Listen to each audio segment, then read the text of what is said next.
भाइयों और बहनों, ये परिवार चलित, परिवारवादी, परिवार के लिए जीने मरने वाली पार्टियों विकास की भी विरोधी है और विरासत की भी विरोधी है।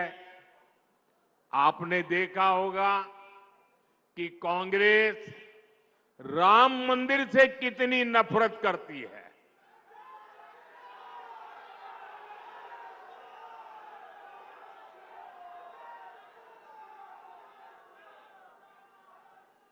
कांग्रेस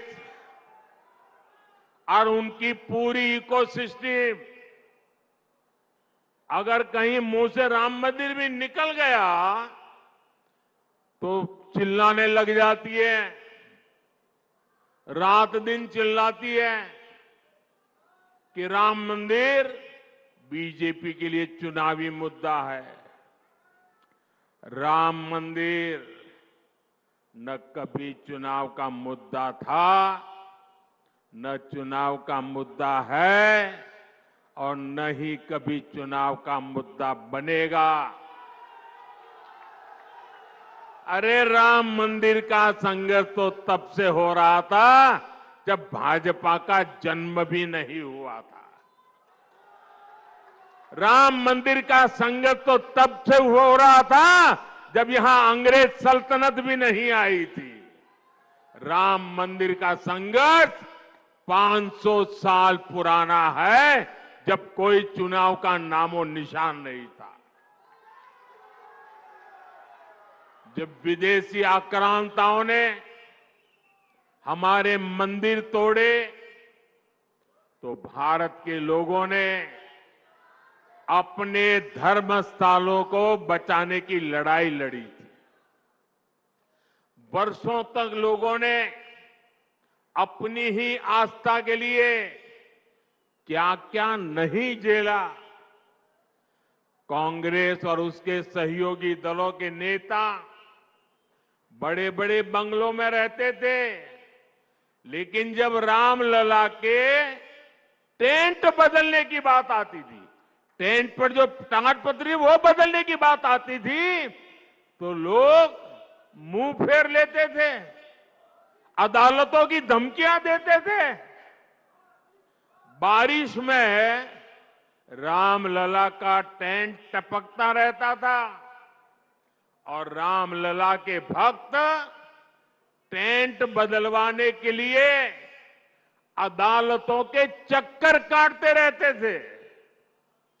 ये उन करोड़ों अरबों लोगों की आस्था पर आघात था जो राम को अपना आराध्य कहते हैं।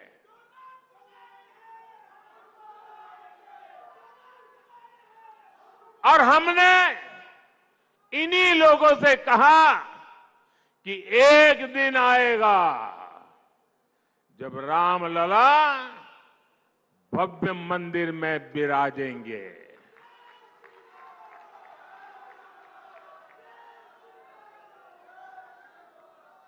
और 3 बातें कभी भूल नहीं सकते। एक, 500 साल के अविरत संघर्ष के बाद यह हुआ है। आप सहमत हैं? 500 साल के अविरत संघर्ष के बाद हुआ है। आप सहमत हैं? दूसरा, पूरी न्यायिक प्रक्रिया की कसौटी से कस करके, न्याय के तराजू से तोल करके अदालत के निर्णय से ये काम हुआ है। सहमत है? तीसरा, ये भव्य राम मंदिर सरकारी खजाने से नहीं, देश के कोटि कोटि नागरिकों ने पाई पाई दान देकर बनाया है। सहमत है? जब उस मंदिर की प्राण प्रतिष्ठा हुई, जब उस मंदिर की प्राण प्रतिष्ठा हुई तो पिछले 70 साल में कांग्रेस ने जो भी पाप किए थे, जो भी रुकावटें डाली थी, उनके साथियों ने जो भी रुकावटें डाली थी, सबको माफ करके राम मंदिर के जो ट्रस्टी हैं, वो खुद कांग्रेस वालों के घर गए, इंडी गठबंधन वालों के घर गए, उनके पुराने पापों को माफ कर दिया और उन्होंने कहा राम आपके भी हैं, आप प्राण प्रतिष्ठा में जरूर पधारिए, सम्मान के साथ बुलाया। लेकिन उन्होंने इस निमंत्रण को भी ठुकरा दिया।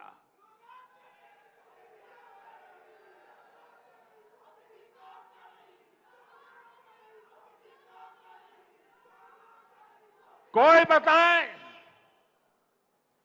वो कौन सा चुनावी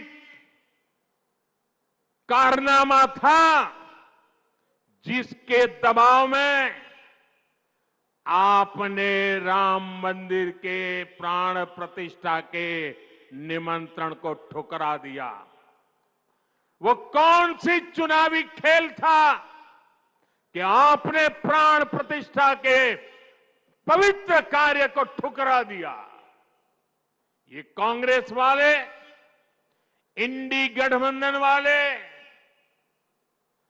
जो इसे चुनाव का मुद्दा कहते हैं, उनके लिए चुनावी मुद्दा था, देश के लिए ये श्रद्धा का मुद्दा था, ये धैर्य की विजय का मुद्दा था, ये आस्था और विश्वास का मुद्दा था, ये 500 वर्ष की तपस्या का मुद्दा था।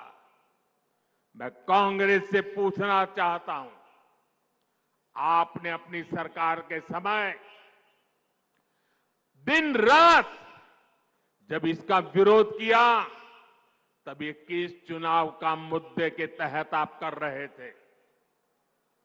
लेकिन आप राम भक्तों की आस्था देखिए, मंदिर बना तो ये लोग इंडी गठबंधन वालों के घर प्राण प्रतिष्ठा का आमंत्रण देने के लिए खुद गए।